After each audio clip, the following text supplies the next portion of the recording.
The village of St. Mary Mead, for all its gentle lanes and ivy-covered cottages, possessed an unerring ability to generate the most curious situations in the most unsuspecting of settings. On that bright September afternoon, the vicarage garden was awash with early autumn sunlight, the long shadows of the pear trees stretching across tables laden with sponge cakes, seed loaf, and pots of steaming tea. The occasion was not, strictly speaking, a fete, though Mrs. Hayworth, the vicar's wife, insisted on calling it a gathering of common interests. The reason for the gathering was a curious one. A small group of villagers, calling themselves the Society of the Missing Buttonhooks, had taken to meeting quarterly.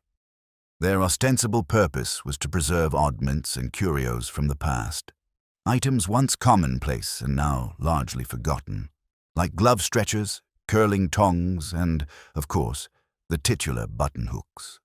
To outsiders, it was a harmless, if eccentric, hobby, and one that afforded ample excuse for tea and gossip. Miss Marple, seated at a small wrought-iron table near the rose bushes, was an honorary member. Her hands, neatly folded in her lap, concealed her interest in the hum of conversation around her. She was listening, not only to what was being said, but also to the tones, the hesitations, and the little glances that darted from one villager to another. For in St. Mary Mead, a casual comment was seldom without deeper purpose. Mrs. Hayworth bustled past with a tray of lemon slices, her broad smile faltering ever so slightly when she caught sight of Mr. Pritchard, the society's treasurer, deep in conversation with young Amelia Crosby. Amelia, though sweet in manner, had a certain knack for extracting information she should not have had. Miss Marple noted the way Mr. Pritchard's hand hovered over his teacup, his brow beaded, not from the warmth of the day, but from some internal agitation. The conversation that drew the most attention, however, came from the central table where Mrs. Elspeth Durham, the Society's chairwoman, was showing off the latest addition to the group's display, a rare Victorian buttonhook with a silver handle, engraved with a family crest. She claimed it had been lent to the Society by her cousin from London and hinted at its considerable value. The buttonhook gleamed in the sunlight, and several members leaned in for a closer look. It was only after the tea had been poured and a round of scones distributed that the afternoon's easy pace was broken. Mrs. Durham, reaching for the velvet-lined case that held the prized object, let out a small, strangled cry. The case lay open and empty. There was a sudden stillness, the sort of silence that feels almost tangible, as though every leaf and petal in the garden had paused to listen. Then came the inevitable chorus of gasps, exclamations, and questions. "When did you last see it?" demanded Mr. Pritchard, his voice rising slightly. "It was here not 5 minutes ago." Mrs. Durham's cheeks flushed crimson, her hands trembling as she held up the empty case for all to see. Mrs. Hayworth, with an expression of wounded propriety, declared that no stranger could possibly have wandered into the vicarage garden without being noticed. This left, by implication, the uncomfortable suggestion that the thief was among them. Miss Marple did not speak. She sat very still, eyes lowered, as though her thoughts were far away. In truth, she was recalling, with the clarity of a photograph, every movement in the garden since the buttonhook had been placed on the table. She remembered the direction of people's gazes, the idle rearranging of teacups, and the way young Amelia's fingers had toyed with the edge of her napkin. It was not, Miss Marple reflected, that the theft itself was particularly surprising. Valuable items had a way of disappearing when human temptation was at work. What intrigued her was the ripple of emotions it had caused, a hint of fear in one pair of eyes, a spark of satisfaction in another, and, most curious of all, the faintest expression of relief on a face where one might have expected outrage. The police would no doubt be summoned before long, but for now the scene remained confined to the Society's members, their polite facades cracking under the weight of suspicion. Voices rose and fell, and somewhere in the midst of it all, Mrs. Hayworth fussed with the tea service as though determined to carry on as normal. Miss Marple's mind, sharp as the silver engraving on the missing buttonhook, had already begun to piece together the fragments of the afternoon. She knew from long years of observation that in St. Mary Mead, every small event was connected to a dozen unseen threads of human history, and it was in those tangled threads that the truth would lie. As the shadows lengthened across the lawn, a cool breeze rustled the leaves. The garden looked just as peaceful as it had when the gathering began, but beneath its surface, the game had already changed. A theft had been committed, yes, but to Miss Marple's mind, this was merely the opening act. Such crimes rarely stood alone. Somewhere in the polite smiles and murmured reassurances, there lay the first whispers of something far more serious. And if Miss Marple was right, it would not be long before the village discovered that a missing buttonhook was the least of their worries.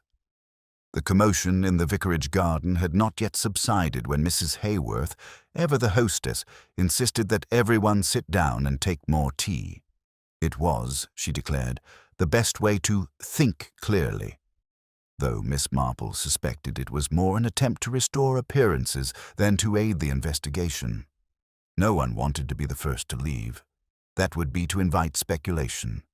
And so, the members of the Society of the Missing Buttonhooks settled uneasily back into their seats, their conversation taking on a peculiar tone, polite on the surface, but underpinned by sharp curiosity and veiled accusations. "I can hardly believe it," murmured Mrs. Petherick, a stout woman in a flowered hat whose fondness for rare trinkets was second only to her fondness for repeating a good scandal. "Who would want such a thing? It's not as if one could wear it or display it without drawing attention." "Oh, you'd be surprised," Mr. Pritchard replied dryly, his eyes flicking briefly to Amelia Crosby. "There are those who make a habit of collecting things they have no earthly use for, simply for the satisfaction of owning them." Amelia's cheeks flushed, though whether from guilt or indignation was impossible to say. "That's rather an unpleasant insinuation, Mr. Pritchard. I assure you I have no interest in anyone else's property." Miss Marple, watching this exchange from the shade of the rose trellis, noticed how Mr. Pritchard's gaze lingered a fraction too long on Amelia's bag, a small beaded affair lying on the grass beside her chair. Amelia, in turn, moved her hand to it protectively, as if the mere suggestion of impropriety made her want to guard it. Mrs. Durham, still pale and flustered from the shock, attempted to reassert control over the meeting. "The fact remains," she said, her voice trembling just slightly, "that the buttonhook was here one moment and gone the next. We must be logical. Only members of our society and the vicar's household have been in this garden all afternoon. It stands to reason that one of us—" She stopped, apparently unwilling to complete the sentence. "It stands to reason," Mr. Pritchard supplied for her, "that one of us took it." There was a collective intake of breath, the kind of indrawn sound that often precedes a quarrel in St. Mary Mead. But before tempers could flare, Mrs. Hayworth interjected, smoothing her apron. Now, there's no need to jump to conclusions. Perhaps it was simply misplaced. We shall all have a look about, under the tables, behind the tea trays, in the grass. Just in case." A reluctant search began, though it was more for the sake of propriety than any real hope of finding the missing object. Miss Marple watched as people stooped and peered half-heartedly, their eyes more often on each other than on the ground. She noted who searched thoroughly and who merely made a show of it. She noticed, too, how Mrs. Petherick's hat tilted oddly as she bent, revealing a small bead of perspiration along her temple, despite the mildness of the afternoon. It was during this search that Miss Marple's attention was caught by a most curious exchange near the garden gate. Young Amelia had drifted toward the boundary hedge, ostensibly looking among the fallen leaves. Mr. Pritchard followed shortly after, speaking to her in a low voice. Though Miss Marple could not catch the words, she saw Amelia stiffen, her shoulders drawing tight before she turned and walked back toward the main group. Mr. Pritchard lingered, glancing toward the lane beyond the gate before rejoining the others. By the time the search was concluded, The buttonhook had not been found. Mrs. Durham, close to tears now, insisted that the police be informed. This suggestion was met with varying degrees of enthusiasm. Mrs. Petherick, for one, seemed eager to have official involvement, perhaps believing it would exonerate her. Mr. Pritchard, however, frowned deeply, muttering something about unnecessary fuss and airing society matters in public. Miss Marple sipped her tea slowly, giving no sign of her own opinion. Her gaze rested for a moment on the empty velvet case, still lying on the table like an abandoned stage prop. It was quite possible, she mused, that the theft had nothing at all to do with the object's value. In her experience, crimes committed in such tight-knit communities were rarely about money alone. Once the matter was agreed, albeit grudgingly, that Inspector Crail from the county constabulary would be summoned, the mood shifted again. People began to talk in smaller groups, heads bent together, the air thick with speculation. Miss Marple was drawn into one such group by Mrs. Hayworth, who leaned close and spoke in a confidential tone. "Between you and me, Jane, I've always thought Mrs. Durham a trifle too proud of her collection. Perhaps this will teach her some humility." Miss Marple's expression was one of mild surprise. "Do you mean to suggest, my dear, that she arranged this herself?" Mrs. Hayworth gave a quick shake of her head. "Oh, heavens, no. But when one makes a point of parading one's treasures, one must expect envy. It wouldn't be the first time something like this happened out of sheer spite." Across the lawn, Mrs. Petherick was in animated discussion with Amelia, her voice low but urgent. The girl's brows were drawn together, her lips pressed in a thin line. A moment later, Amelia excused herself, claiming she had promised to call on her aunt and must leave before the inspector arrived. The announcement sent a ripple of unease through the group, though no one said outright that it looked suspicious. Miss Marple, however, filed the moment away in her mind. People eager to leave before the authorities appeared often had reasons they would rather not have examined too closely, though those reasons were not always criminal. As the sun dipped lower, casting the garden in a softer golden light, the vicar himself emerged from the house, having been informed of the situation. A kindly man with a tendency toward absent-mindedness, he seemed distressed by the thought of suspicion falling on his guests.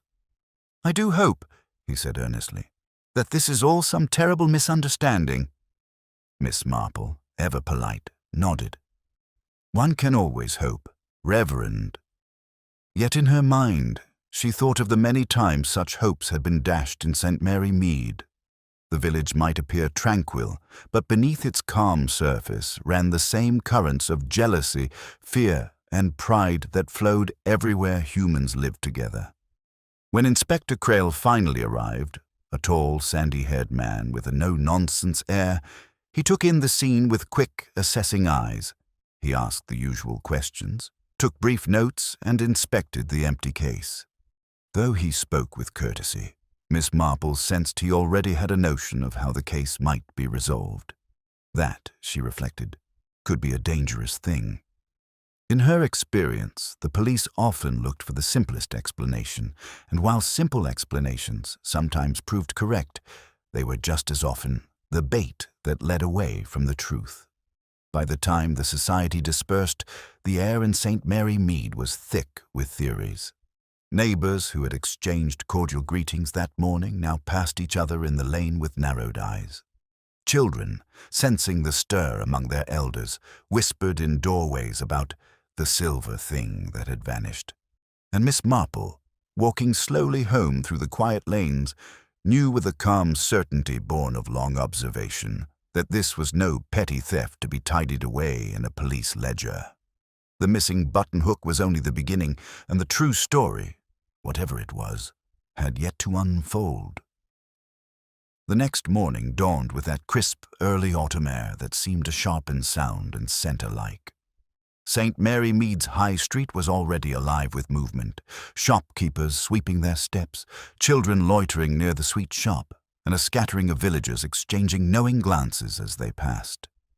The events of the previous afternoon had travelled swiftly, as news always did in the village, gathering embellishments along the way.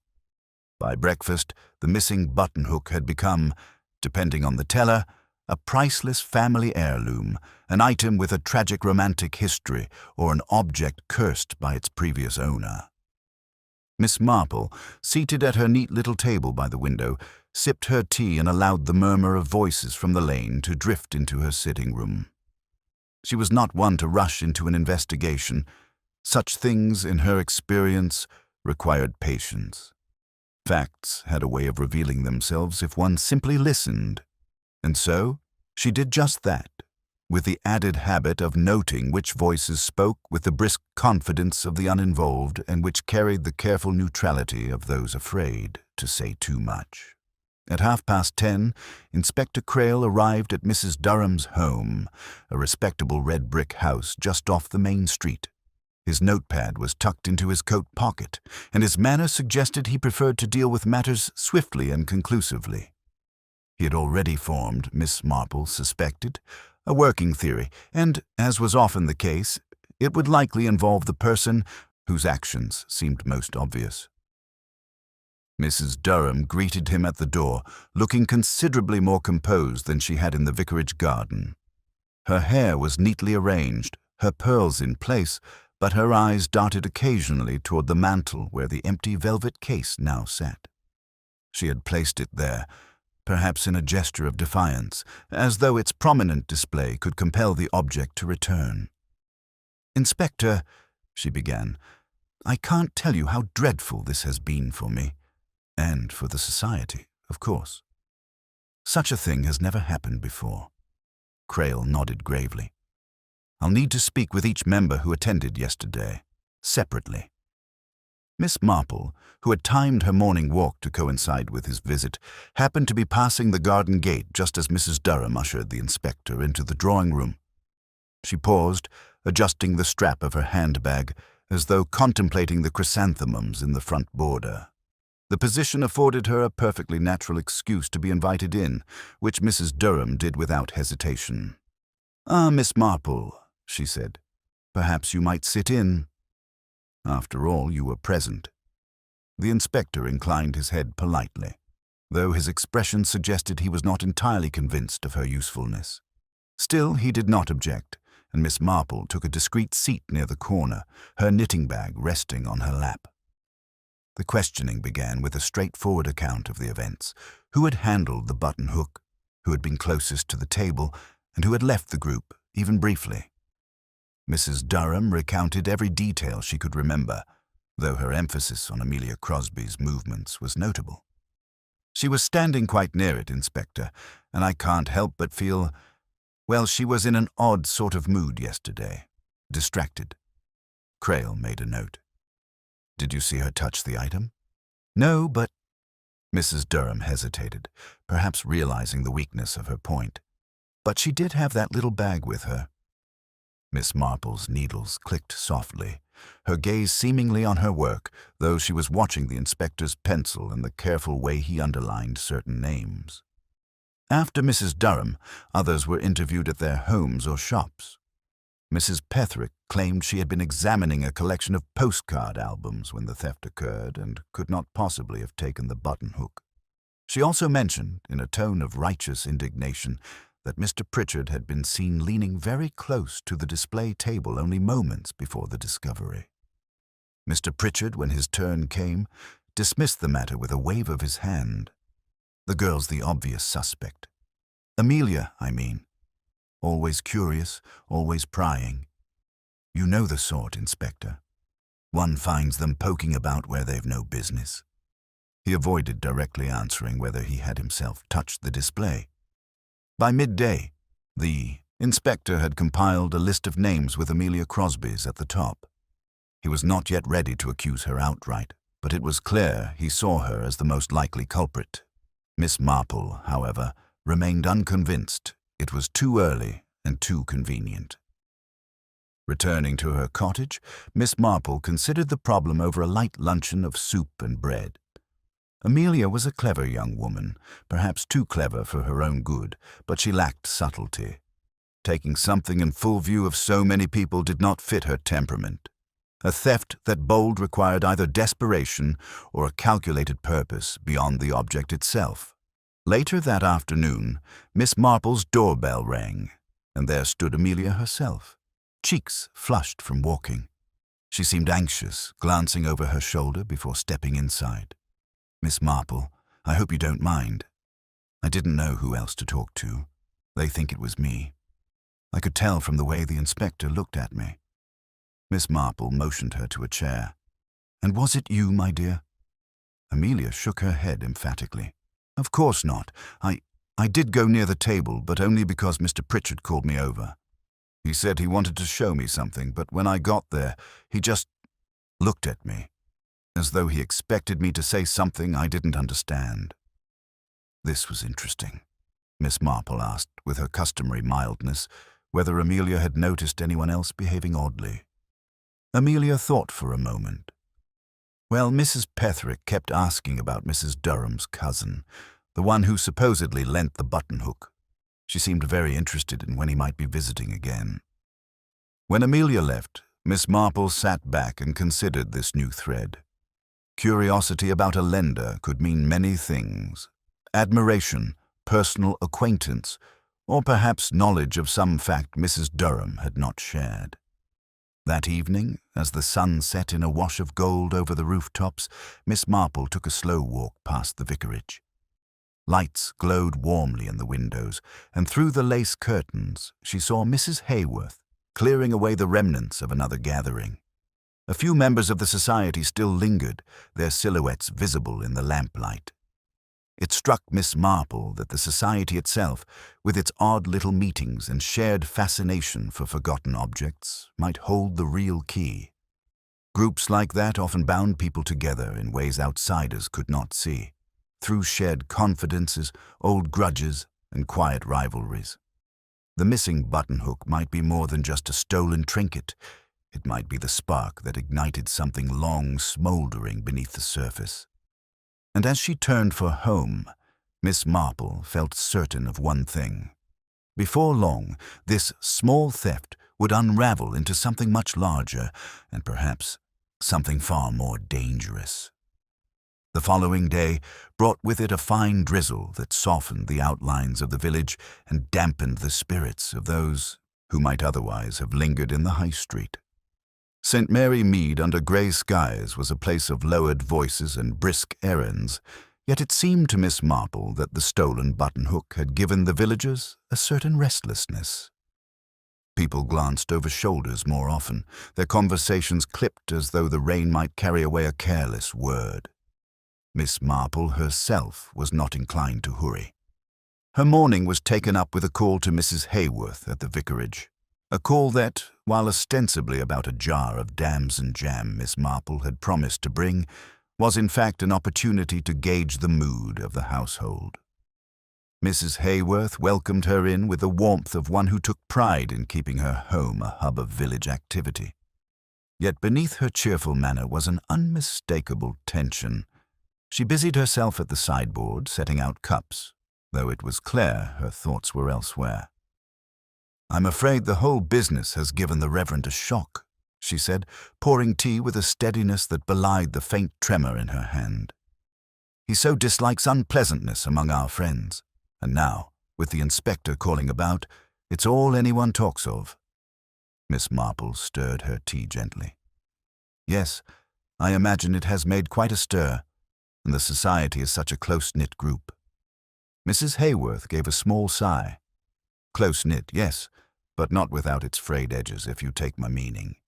Mrs. Petherick and Mrs. Durham haven't truly got on since the summer garden competition, and I dare say Mr. Pritchard finds fault with everyone's bookkeeping but his own." It was offered as gossip, but to Miss Marple's mind, such frictions were rarely without significance. She let the subject drift, and soon Mrs. Hayworth was speaking about more domestic matters.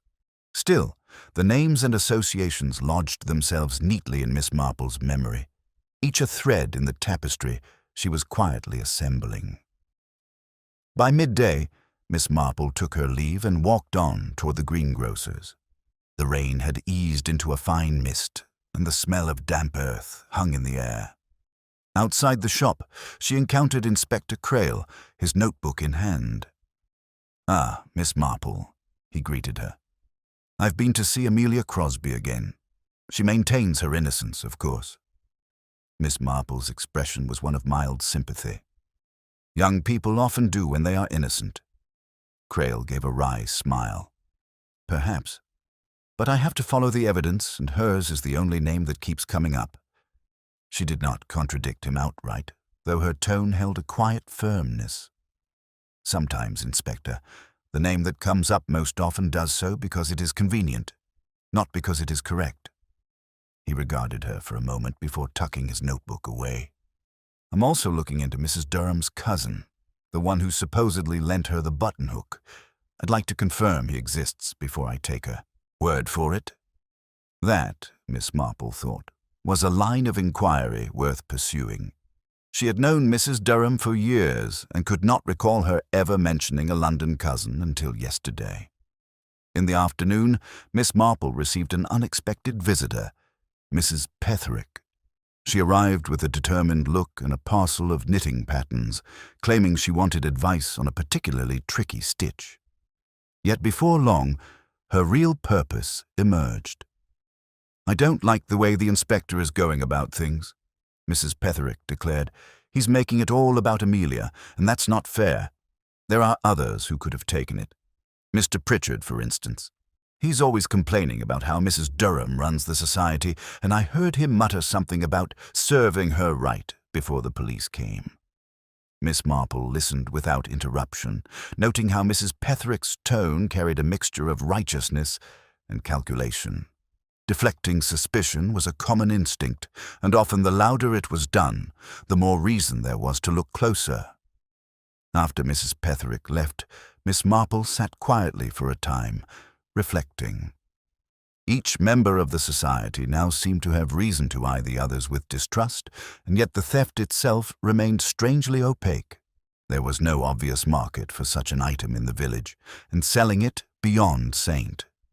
Mary Mead would risk exposure. That suggested to her that the theft was not about money at all. Evening brought another piece of the puzzle, delivered quite by chance. While walking near the post office, Miss Marple overheard two young lads talking in low voices. One mentioned seeing someone from the garden party in the lane behind the vicarage, carrying something wrapped in cloth, before the buttonhook was reported missing. The other scoffed, insisting it was probably just a bit of silver polishing. Miss Marple made no sign she had heard, but her mind noted the time and place described. The lane behind the vicarage led nowhere of particular interest, except to the small, seldom-used gate that opened onto the rear of Mrs. Durham's property. That night, Miss Marple sat at her writing desk, her notebook open. She began jotting down the events as she remembered them, with small annotations in the margin, glances exchanged, tones of voice, odd turns of phrase. It was not yet a picture she could see clearly, but she sensed the shape of it forming. She thought of Inspector Crail's approach, of his determination to pin the matter quickly. It was understandable, perhaps even commendable in ordinary cases. But Miss Marple knew this was no ordinary case. Here, the truth would be found not in alibis or fingerprints, but in the small betrayals of human nature. The drizzle continued outside, a soft percussion against the window as she reviewed her notes one last time. One thing was certain, the missing buttonhook had stirred more than suspicion. It had awakened old grievances, and those, she knew, had a way of leading to far darker ends. And though the inspector might still believe he was dealing with a petty theft, Miss Marple had begun to suspect that this was merely the prologue to something much more serious. The next day brought with it a clear, sharp sunlight, the sort that seems to illuminate every corner and leave little room for secrets. Yet in St. Mary Mead, secrets had a habit of hiding in plain sight. The gossip of the missing buttonhook had reached an almost feverish pitch. Even the butcher's boy, delivering parcels of meat along the high street, was heard speculating about Amelia Crosby's supposed guilt. Miss Marple, for her part, spent the morning tending to her small patch of Michaelmas daisies. To the casual passer-by, she was simply engaged in the quiet work of a gardener, but her thoughts were far from the flower beds. She was reviewing her mental list of what she knew and what she suspected. The pieces were slowly moving, though the picture they formed was still indistinct. By mid-afternoon, she had decided it was time to pay a call on Mr. Pritchard. He lived in a narrow brick house not far from the green, a place that bore the unmistakable mark of a man who lived alone and saw little need for ornament. The curtains were plain, the hall rug threadbare, but everything was meticulously in its place. Mr. Pritchard received her with a wary politeness, clearly curious as to her reason for visiting. Miss Marple had learned long ago that the direct approach was rarely the most effective. She began instead with a remark about the weather, then inquired after his recent work for the parish accounts. It was only after a few minutes of this meandering conversation that she allowed the matter of the buttonhook to surface. "I understand," she said mildly, "that you were among the last to see it on the table before it went missing." Pritchard's mouth tightened. "Is that what they're saying? I suppose Mrs. Petherick told you that. She never could keep her opinions to herself." Miss Marple's tone remained gentle. "Oh, I wouldn't say she was unkind, merely concerned that the wrong person might be blamed." He gave a short laugh without humor. "Well, if the inspector's set on blaming Amelia, that's his affair. But I didn't take the thing, and I've no patience with those who think I did." Miss Marple nodded, letting the moment stretch just enough to invite further comment. Pritchard hesitated, then leaned forward slightly. "If you ask me, the whole business with Mrs. Durham's cousin doesn't ring true. I've been in the society long enough to know she's very particular about her acquisitions. I'd wager she bought that buttonhook herself, and this story about a loan is just for show." This was worth noting. If Mrs. Durham had lied about the object's origin, the reason for the lie might prove more important than the theft itself. Miss Marple thanked Mr. Pritchard for the tea he had grudgingly provided and took her leave, walking back toward the high street. Her mind, as always, sifted through the conversation not for the obvious statements, but for the small, unguarded admissions.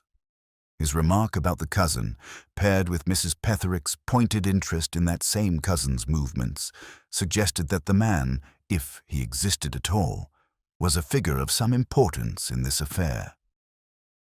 That evening, Miss Marple's cottage was visited by Inspector Crail. He appeared at her door just after dusk, his hat in his hand, the lamplight catching the faint lines of weariness about his eyes. "I hope I'm not disturbing you," he said. "Not in the least, Inspector. Do come in. I was just making some tea." He accepted the offer, settling into a chair with the air of a man who welcomed the brief respite. "I've been in touch with colleagues in London," he said after a sip. "There's no record of a silver-handled buttonhook matching that description being in the possession of a man by the name Mrs. Durham gave, and no sign of him at the address she provided." Miss Marple looked thoughtful. "That does rather cast doubt on her story." "It does more than that," Crail said grimly. "It suggests she lied outright. I can't imagine why she'd invent a relative unless she had something to hide." Miss Marple folded her hands in her lap. "People invent relatives for the oddest reasons, Inspector. Sometimes to conceal a purchase their spouse might disapprove of, sometimes to lend weight to an object's history, and occasionally to protect the true source, from which, perhaps, they ought not to have acquired it." Crail regarded her steadily. "You think the buttonhook came from somewhere questionable?" "I think," she replied softly, "that the question of where it came from may be just as important as where it has gone." They sat in companionable silence for a moment, the ticking of the clock filling the small room. Outside, the village lay hushed under the cool night, though somewhere far off, the faint sound of a dog barking carried through the stillness. Finally, the inspector rose. "I'll be speaking with Mrs. Durham again tomorrow. If she's lying, we'll find out why." After he left, Miss Marple remained by the fire, her mind turning over the day's conversations. She knew from long practice that lies were rarely isolated. They tended to connect to other deceptions, like threads in a web. And if Mrs. Durham's story about the cousin was false, there might be other, older lies hidden beneath the surface. The lamplight flickered slightly as a draught found its way through the crack beneath the door. Miss Marple, without moving from her chair, could almost feel the air of the village shifting, as though the theft had unsettled not just the society, but the delicate balance of trust among its members. She suspected that the buttonhook's disappearance was not the end of the matter, but the beginning. And as she reached for her knitting, she felt the faintest sense of urgency. In St. Mary Mead, tempers could smolder for years, but when they finally caught, the flames tended to burn quickly and without warning. The next morning arrived bright and deceptively calm, the kind of day when St. Mary Mead looked like a watercolor painting, crisp lines softened by morning haze, sunlight glinting on window panes, and the faint smell of baking bread drifting from the bakery. Yet beneath that postcard surface, the ripples of the missing buttonhook continued to spread. By now, nearly everyone in the village had heard of Inspector Crale's discovery that Mrs. Durham's mysterious cousin could not be found at the address she had given. The story, whispered over shop counters and across garden gates, had already taken on a new shape in the retelling. Some claimed the cousin had vanished to avoid the police. Others insisted there had never been a cousin at all, and that the buttonhook was stolen from a collector in another county. Miss Marple, who had stepped out early to collect a parcel from the post office, did not fail to notice the change in the way villagers greeted Mrs. Durham when she passed. Smiles were a shade tighter, voices pitched a little higher, signs of politeness edged with distrust. At 10:30, Inspector Crale kept his promise to speak with Mrs. Durham again. Miss Marple, though not formally invited, had a way of appearing in places where she could be of use. This time, she happened to arrive at Mrs. Durham's gate with a basket of pears from her garden, offering them as a neighborly gesture. The inspector raised an eyebrow at her sudden appearance, but said nothing, and Mrs. Durham, perhaps too flustered to notice the coincidence, welcomed her in. The drawing-room felt different from Miss Marple's last visit. The empty velvet case still sat on the mantelpiece, but its presence now seemed defiant rather than hopeful. Mrs. Durham herself appeared pale, though her manner was brisk as she poured tea for the inspector. "Mrs. Durham," Crale began, "I've been unable to trace your cousin in London. The address you gave me doesn't exist. Could you explain that?" She hesitated for a fraction of a second, just long enough for Miss Marple to mark it, before replying. "I must have made a mistake in the number. I'll check my letters. Perhaps I misremembered." "That's one possibility," Crale allowed. "Another is that there is no cousin. If that's the case, I'd appreciate you telling me now." Her lips pressed together in a tight line. "I don't see how my family connections are relevant to the theft. The buttonhook was mine to display." "On the contrary," said Crale evenly, "its origin is very relevant if it might explain why someone wanted to take it, or why you might have wanted it to vanish." Mrs. Durham flushed. "Inspector, are you suggesting—" Miss Marple's soft voice interrupted, so mild it almost went unnoticed. "It's often the case, in village life, that one's reasons for keeping certain details private are quite innocent at first. But sometimes those reasons can be used by others to cause difficulty." Mrs. Durham turned sharply toward her, eyes narrowing as if trying to gauge whether the older woman meant this as a warning or an accusation. At length, Mrs. Durham sighed and set down her cup. "Very well, there is no cousin. I purchased the buttonhook from an antique dealer in Westbourne. It was rather more expensive than my husband would have approved, so I invented the cousin to make the story more palatable. I never imagined it would become an issue." The inspector jotted something in his notebook. "Why didn't you tell me that the first time?" "I was embarrassed," she admitted, "and I thought it made no difference. It was my property." Crale's expression betrayed no judgment, but Miss Marple detected in his manner a certain recalibration of his thoughts. The false cousin explained one untruth, but it did not explain the theft. If anything, it raised the question of whether someone else knew the real origin of the buttonhook, and perhaps had their own reasons for making it disappear. When the inspector left, Miss Marple lingered for a few polite moments, chatting about the pears and remarking on the dahlias in Mrs. Durham's garden. Yet her mind was busy, turning over this new piece of information. The Westbourne dealer might prove a more reliable source of answers than any amount of gossip in St. Mary Mead. That afternoon, Miss Marple set about making discreet inquiries. She began with Mr. Hill, the local carrier, whose weekly deliveries took him as far as Westbourne. Over a game of cribbage at the Crown and Sceptre, she learned that the antique dealer in question was a Mr. Fenwick, an elderly man with a keen eye for quality and a reputation for knowing more about his wares than he ever put in writing. According to Mr. Hill, Fenwick had once been mixed up in a dispute over the ownership of certain silver items after a country house sale.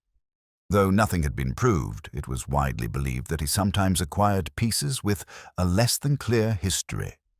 Miss Marple thanked Mr. Hill and returned home with more to ponder. If the buttonhook had indeed come from Fenwick, its value might have been more than monetary. It might have been linked to a previous owner or an event best left forgotten. And if that were the case, then the person who took it might have been less interested in keeping it than in removing it from Mrs. Durham's possession entirely. Later that evening, as dusk settled over the village, Miss Marple sat by her window with her knitting. Across the lane, a faint light glowed in Mrs. Petherick's front room, and Miss Marple could just make out the silhouette of two figures, Mrs. Petherick herself, and, to her surprise, Amelia Crosby. The girl was leaning forward, speaking earnestly, while Mrs. Petherick listened with the stillness of one who does not want to miss a word. It was an unexpected pairing, given Mrs. Petherick's earlier willingness to see suspicion fall on Amelia. That they should now be in close conversation suggested either a reconciliation or a shared interest in something they preferred others not to hear. Miss Marple made no move to interrupt. Instead, she let her mind work over the connections between these individuals, the theft, and the uncertain history of the buttonhook. Each spoke, and action so far seemed to be part of a larger pattern. And somewhere in that pattern, she was certain, lay the reason why the buttonhook had vanished, and why, if she was correct, the affair was not yet over. The following morning carried with it an unsettled air. The bright clarity of the previous day had been replaced by a thin overcast that flattened the colors of the village and made the hedgerows appear a little more somber. Miss Marple, watching from her parlor window as the milk cart rattled past, reflected that such weather often brought with it a shift in people's moods. The cautious civility that had thus far governed talk of the missing buttonhook might, under this dull gray sky, give way to sharper words and less guarded behavior. Her first errand of the day took her toward the post office, but she did not get far before she encountered Amelia Crosby standing at the gate of the vicarage. The girl was looking up and down the lane as though waiting for someone, her small beaded handbag once again dangling from her wrist. When she saw Miss Marple, a flicker of hesitation passed over her face before she offered a polite smile. "Good morning, Miss Marple," she said. "I was just, waiting for a note to be delivered, something I posted yesterday evening." Miss Marple returned the smile. "Oh, and where was it bound for?" Amelia colored slightly. "Just to a friend in Westbourne." She paused, then added, "I've been thinking about what happened at the garden party, and I realized there might be something I forgot to mention to the inspector. But I wasn't certain if it mattered." Miss Marple, ever gentle, encouraged her. "Sometimes the smallest things matter the most, my dear." "What was it?" The girl glanced toward the vicarage door, then lowered her voice. "When Mrs. Durham showed the buttonhook, I thought I saw Mrs. Petherick lean over and touch it, only very briefly, as if to steady the case. But she looked up quickly when she saw me looking." Miss Marple nodded as if this were a simple observation, though inwardly she felt the familiar spark of interest such details always brought. "Did you mention this to the inspector?" "No," Amelia admitted. I didn't want to make trouble, especially since Mrs. Petherick has been kinder to me lately. That kindness, Miss Marple reflected, might be the very reason Amelia had kept silent. Gratitude had a way of clouding judgment, but it was notable that the two women had been seen in close conversation the previous evening. After leaving Amelia, Miss Marple continued on her way, her thoughts occupied with this new angle. If Mrs. Petherick had indeed touched the buttonhook moments before it vanished, the gesture might have been innocent, or it might have been the opportunity the thief needed. At the post office, the usual morning bustle was in full swing. Behind the counter, Miss Hartnell was sorting through a stack of letters with her customary efficiency. She greeted Miss Marple warmly and, without prompting, offered the latest village tidbit. Inspector Crail was in here not an hour ago, sending a telegram to Westbourne. Something about the dealer Mrs. Durham bought that buttonhook from. Said he wanted a list of recent sales. Miss Marple accepted her stamps and made a polite remark, but her mind seized on the significance. If the inspector was looking into the dealer's recent transactions, he might soon learn whether the buttonhook had a past more complicated than Mrs. Durham had admitted. On her way back, Miss Marple took the longer route past the lane behind the vicarage, the same lane the boys had mentioned seeing someone use on the day of the theft. The ground here was damp from the previous evening's dew, but she noticed a faint disturbance in the earth near the base of the hedge, a small patch where the soil had been scuffed, as if by the toe of a shoe. Close by, a scrap of paper lay half-buried. Miss Marple bent to retrieve it. It was the corner of an envelope, torn and weathered, but the fragment of a Westbourne postmark was still legible. She tucked it into her bag, making no sign that she considered it of interest. In her experience, small scraps of paper had a remarkable talent for pointing in unexpected directions. That afternoon, she paid a quiet visit to Mrs. Petherick, ostensibly to return a knitting pattern. The older woman seemed a little flustered at the unexpected call, though she masked it with an eager offer of tea. "I've been thinking," Mrs. Petherick began, "that it's quite possible the whole thing was done by someone outside the society, a tradesman perhaps. The garden was so busy that afternoon. Who could keep track of every face?" Miss Marple agreed mildly, all the while noting how Mrs. Petherick avoided meeting her gaze. There was a briskness to her manner that suggested she wanted the conversation to move in a direction she could control. When the tea was poured, Miss Marple set her cup down and remarked, as if in passing, "I saw you and Amelia talking last night. It's nice to see neighborly relations restored." For the briefest instant, Mrs. Petherick's hand froze on the teapot. "Oh, yes," she said quickly. "We happened to meet in the lane and walked back together. She's a sweet girl, misunderstood, really."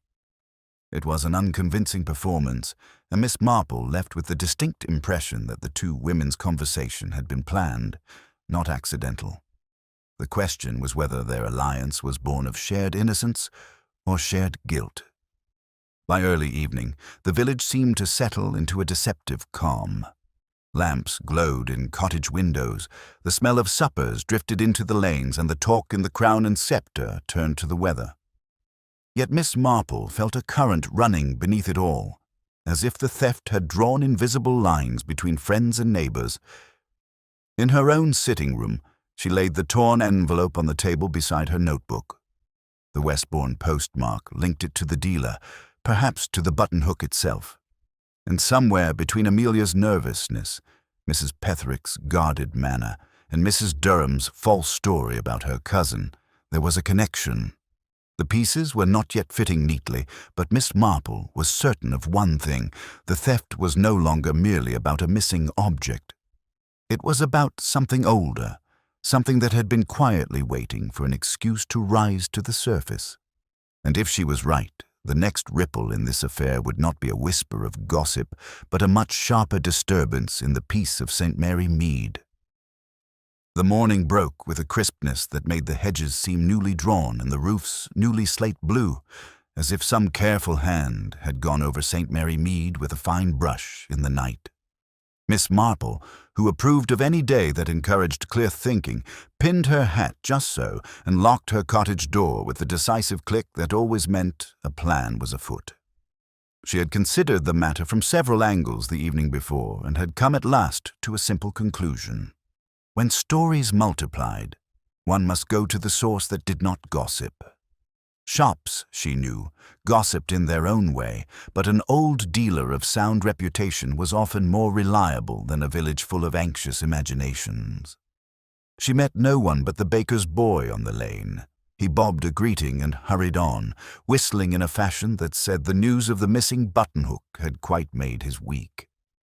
At the stop near the green, the Westbourne bus huffed up precisely on time, a robust and practical vehicle, and Miss Marple took a seat 2 rows from the back, where the angle allowed her to see both aisle and window, without appearing to do either. The bus filled agreeably. A mother with a neatly scrubbed child and a parcel of jam jars.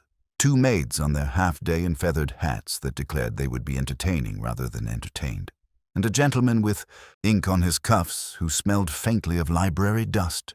He unfolded a newspaper that crackled like dry leaves, and Miss Marple could not help but notice a small item half hidden near the advertisements. Probate sale at Hallowmere Lodge concluded. A familiar word, lodge, sat there with all the complacency of a cat in the sun. She tucked it away in her mind without letting her eyes linger long enough to betray her interest. Conversation fluttered lightly along the aisle. The maids were discussing hats and a cousin's engagement. The mother promised iced buns if the child behaved in the draper's. 2 women behind Miss Marple repeated, with minor improvements, yesterday's certainty that Mrs. Durham's cousin could not be found in London. You see, one said in tones of domestic prophecy, when people embroider, they always forget to match the thread. Miss Marple had no quarrel with the metaphor. Westbourne, when reached, was brisk and eagerly awake. Its market square had the agreeable disorder of usefulness. A table of brass oddments winked when the sun appeared, then went solemn when a cloud passed. A woman in a blue apron shouted the virtue of her cheese, then turned to argue price in a whisper that resembled a purr. Miss Marple let herself be carried by the tide down a side street where the windows were narrower and the stock older, the sort that made one imagine the lives the things had led when they were first new. She found Mr. Fenwick's shop midway along, its glass a little wavering with age and its inside warm with the beeswax and lavender smell that said hands had recently cared for the goods. "Good morning, madam." Mr. Fenwick appeared from behind a curtain that seemed to have resigned itself to a shabbiness of long use. He was lean and upright, with the careful eyes of a man whose fortune lay in telling the genuine from the merely plausible. "Good morning," Miss Marple replied, with the mild, bright look that always implied she asked for very little and saw a great deal. She admired a tray of silver implements, mostly domestic in the grandmotherly line. Glove stretchers, a crumb scoop with an elegant lip, and a nail buffer whose handle showed the faintest ghost of a crest. "I have a friend," she went on in the tone of harmless chat, "who lately delighted our little society with a charming buttonhook. Silver handle, a crest rather like a stag's head above 3 little chevrons. She believed it came from Westbourne. It set us all remembering things, and I thought of your window, which is very good at remembering." Mr. Fenwick's face, which did not move carelessly, made a small, controlled change. "There was such a piece, yes," he said. "Silver handle, fine weight, engraving rather better than most. I sold it some weeks ago. A Mrs. Durham of St. Mary Mead. Perhaps your friend." Miss Marple made the satisfied little nod of a woman whose expectation has been gently confirmed. "Indeed, yes. It caused the most unfortunate excitement at a vicarage tea. The object itself is gone. We have yet to discover where it went." "Gone," Mr. Fenwick repeated with a cool regret that did not propose surprise. "A pity. I recall that lot. Came in with several smalls from a Sussex estate, Hallowmere Lodge. The late owner's effects were sold at probate. Some silver, some militaria, of no great interest. a dressing table set with a handle repair, and, as it happens, that buttonhook. Probate sales, Miss Marple observed, collect a kind of temporary weather, gusts, little storms. People who did not mind the things while the owner lived suddenly discover affections for them when the hammer is lifted. Mr. Fenwick's mouth acknowledged the truth with a faint upward tick. Just so. In this case, there was a modest flurry. A relative, Miss Lydia Gray, I think, lodged an objection that 1 or 2 items had been promised her. The executors found no paper to support it. The sale went forward. Miss Gray left in a temper polite enough to be acceptable and severe enough to be remembered. Miss Gray, Miss Marple repeated. Names were like pins in a map. One never knew which would be wanted later. And the crest? Old Rowley crest, said Mr. Fenwick without needing to consult a book. Stag's head erased above 3 chevron sable, if you like your heraldry properly. It does not appear on the more significant pieces from the house, which suggests this was not a major family treasure. A lady's dressing implement with the family mark, one sees it often enough in more prosperous lines. Most buyers want the shine, only a few enjoy the story. Miss Marple, who preferred the story, looked down at the glass to hide the precise interest in her eyes. Stories wander, she murmured. Sometimes they find themselves in new villages entirely. Did anyone else ask you for that story before or after Mrs. Durham? Mr. Fenwick's careful face turned a shade more thoughtful. Before? Number after. He weighed memory. A woman came in 2 days after the sale asking if an item had been marked in such a way that it could be proved. She did not say buttonhook, but described the handle very nearly, and asked whether I kept a ledger of purchases more detailed than my accounts. She had a hat with violets on it, which struck me as unseasonal, and the sort of handbag that sticks on the clasp at awkward moments. He made a small, apologetic motion, as if a man could not help noticing such things if he spent his life with small, exacting objects. She did not give a name. I told her that once a reputable sale is done, the buyer's business is the buyer's. She left with an air of having been answered, but not satisfied. A hat with violets, Miss Marple repeated, and in her mind a certain front-room window at St. Mary Mead flickered into place, with a certain occupant who liked her finery, to declare itself. Thank you, Mr. Fenwick. You have been more help than you know. She bought a silver thimble, partly because it pleased her to have it, and partly because clean commerce provides a pleasant ending to a useful talk. Then she stepped into the Westbourne air again, clear and faintly metallic like water in October. The bus back would not leave for a quarter of an hour, which Miss Marple considered a gift. She turned into a tea-room that understood modest biscuits and milk properly hot, and took the table near the window that allowed her to watch the street as if it were a slow, charming film. People walked as they always do, when they think no one is watching, and everyone is.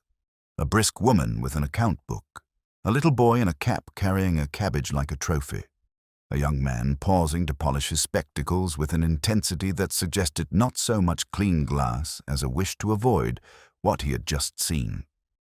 Miss Marple took the newspaper left behind, and found again the item about Hallowmere Lodge. The late owner, Colonel Rowan Eddington of the Rowley-Eddington line, leaves no direct heir.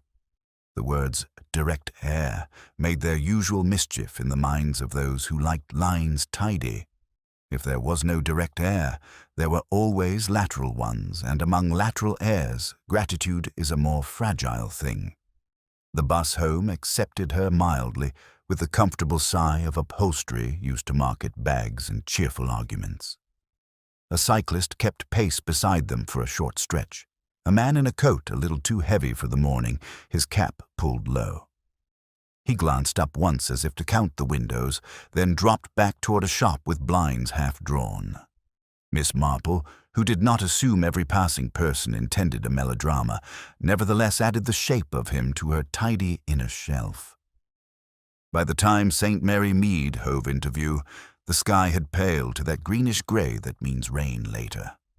Miss Marple got down at the stop by the green and walked unhurriedly toward home, where she found the day had got ahead of her by placing a small envelope just inside her door. There was no address, only her name, written in a hand that pressed too hard when it came to the downstrokes, as if fear were trying to be firmness. Inside, a single line. Best keep out of it. For your own good. The paper was cheap shop stock, faintly smelling of lavender soap that was almost certainly not lavender. Scent, Miss Marple knew well, is often less temperament than strategy. She put the note on the mantel, where a threatening thing becomes ridiculous by proximity to a china shepherdess. Then she stood a moment, very still, letting the pattern that had been merely threads draw itself a little clearer, a buttonhook with a Rowley crest from a probate sale. A relative, Miss Lydia Gray, denied. A woman in a purple hat with violets asked whether the thing could be proved, which hinted she hoped to prove it belonged. Mrs. Durham's untruth about a cousin to make her purchase decent in the eyes of a household budget. Mrs. Petherick's light touch on the case, and Amelia's silence about seeing it until she could not silence it any longer. And now a note that wanted an old lady to be afraid. Fear, Miss Marple reflected, is practical. No one troubles to manufacture it unless it saves them something costly. She put the kettle on, because thinking goes better with the small proprieties, and had just settled with her cup when Inspector Crail presented himself. The door answered almost as soon as his knuckles touched it, for she had seen him through the front room lace. He came in with that particular neatness of step good policemen acquire, which says they intend to take nothing from a carpet but facts. "I have a little news," he said, accepting tea with a nod. "I've had word from Westbourne. Fenwick confirms the sale to Mrs. Durham. The estate was Hallowmere Lodge. Dispute lodged by a Miss Lydia Gray, a cousin on the mother's side, it seems. Executors denied her claim. He also mentions a woman from St. Mary Mead asking pointed questions 2 days after the sale. No name. A hat with violets, Miss Marple said gently. So he told you, the inspector returned, not in the least discomfited. He thought her hat unseasonal. Many women believe flowers make weather. Crail smiled at that and sobered as he reached into his pocket. There's more. Lawrence at the Westbourne station turned up a small note in their ledger. Miss Gray made a nuisance of herself with the auctioneer as well. Not illegal, just insistent. And one other thing. The crest on the buttonhook matches a larger set of silver hairbrushes that went to a different buyer and were later reported missing from that buyer's house. No charge. He thought he had mislaid them and then found them, but there was a rumor of a servant dismissed quietly. Nothing proved. Nothing proved, Miss Marple repeated, for she liked the sound of justice when it refused to hurry. Crail set his cup down and leaned his elbows on his knees. A posture he allowed himself only here, she thought, where he felt conversation helped him rather than hindered him. It is an odd business for a village society. I don't suppose you have a feeling about which of your neighbors chooses hats with violets in September. A feeling is not a fact, Miss Marple said, and her blue eyes were the least sentimental things in the room. But if you wish to know who likes violets in any month, you could begin with Mrs. Petherick, who keeps silk ones in a hat box like summer in captivity. I'm not saying she is your lady, merely that the description is not inconsistent. Crail took that without comment, which she respected. He asked instead for the outline of her bus journey, whether anyone had taken unusual interest in her. She mentioned the cyclist without embroidery, and he made a small note, not because he believed in cyclists, but because he believed in shelves and pins for later. When he had gone, carrying away with his notepad also her calm conviction that people do most of their work for you if you let them, Miss Marple took up her coat again. A walk, she thought, often offers more than a sit, and the air had that agreeable bite that tidy minds appreciate. She went the long way round by the lane behind the vicarage, where earlier she had found the corner of a Westbourne postmarked envelope. She had kept the little scrap precisely because it was so indifferent a thing. Indifferent things, she knew, are where clever people hide their carelessness. The ground there still showed the scuff where a foot had gone impatiently sideways. She looked at it the way gardeners look at beetle marks on a leaf. Something had been here that liked to gnaw. Her feet, by habit more than choice, took her next past Mrs. Petherick's house. The parlor curtains were drawn in just the way that allows a neighbor to see the fact of a visitor without the detail. Inside, two female silhouettes made a small theater across the lace, one tall and squared at the shoulder, one slighter and attentive. If one had been told in advance that Mrs. Petherick and Amelia Crosby would be so companionable, one would have asked what unites such different ages and tastes. Miss Marple did not peep. She walked on, but in her mind the curtain had lifted enough. At home again, she brought down from a high shelf a little book of household silver and old families, more a gentleman's pocket amusement than serious heraldry, and turned its foxed pages until the roly stag and chevrons regarded her with long patience. A line ran under it. Arms borne by collateral branches in Hampshire and Sussex, notable female line alliances to Grey, Dalton, Fenwick, no relation, to Westbourne dealer, and Eddington. She closed the book softly, as if not to startle any of the names. She wrote a few neat lines in her notebook. Miss Lydia Grey, relative, estate dispute. Mrs. Durham, purchase concealed, pride exposed. Mrs. Petherick, touch-on case, possible visit to Westbourne, affinity for violets regardless of month. Amelia, beaded bag, letter to Westbourne, anxious silence, then confession. Unknown hand note advising retreat, Crest, Rowley, Hallowmere Lodge, collateral connections, Grey, Eddington. She drew no connecting lines. It was not yet time. One lets the facts watch one another in a quiet room. Often they introduce themselves.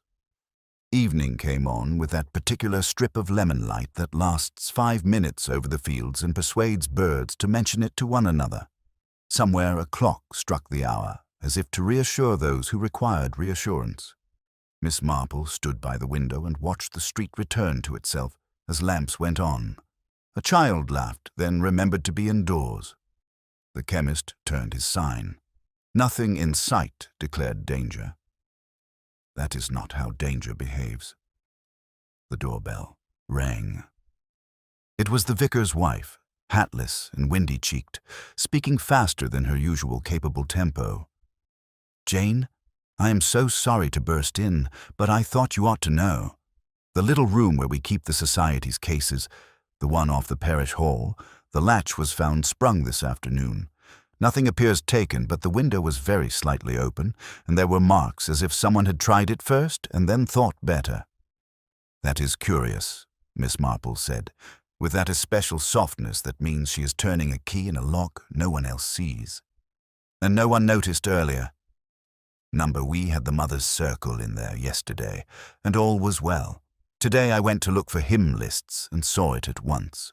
The Reverend says it is probably boys, but boys do not generally ease a latch.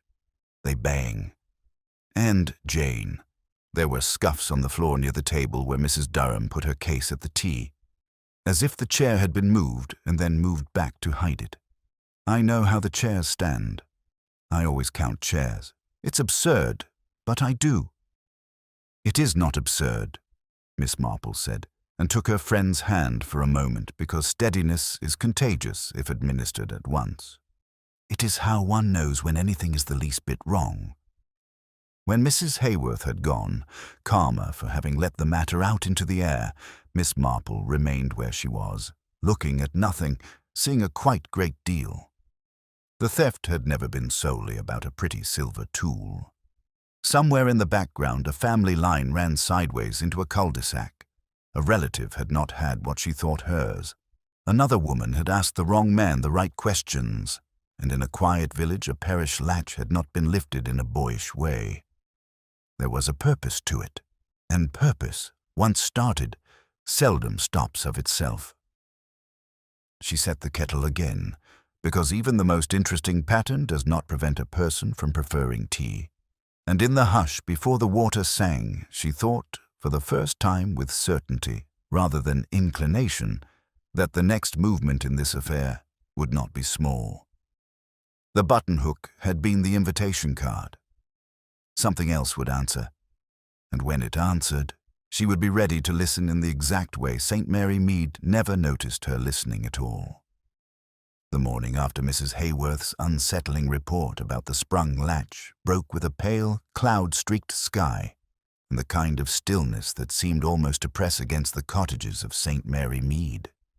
It was a stillness Miss Marple had long ago learned to distrust.